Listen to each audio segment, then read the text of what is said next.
Mark, it'd be rude not to mention your success of Hibernians last season. What a fantastic season it was.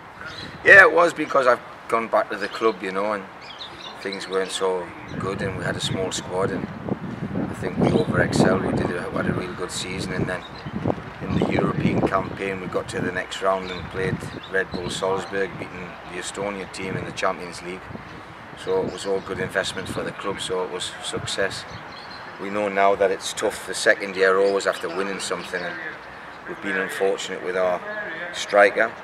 We lost him, he went to Saudi Arabia, and we brought in another one from Brazil, another Brazilian boy, very good. He was from the Corinthians there in Brazil, but he did his cruciate after 1 week. So then we brought another one in, Leandro, and then he broke his leg last week in training after a week. So we've lost 3 number 9s, and whilst we're dominating games, we're having trouble putting the ball in the net. So hopefully I'll find something here.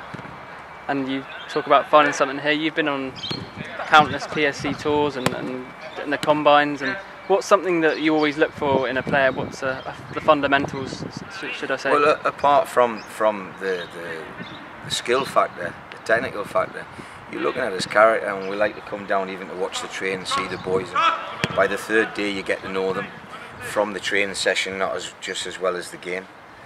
I like Tom not to give me any information. I like to see that from myself and choose what I think is good.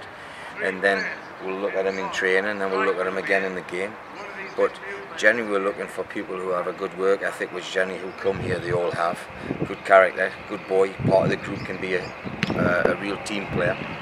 And then obviously, does he stand out individually in certain areas, depending on if he's a defender, is he a good tackler, does he read the game? You know, if he's a striker, is he quick, can he dribble, can he score a goal? Midfielder, is he creative, can he keep the ball for you? Does he have a bit of personality? So these things we're looking for.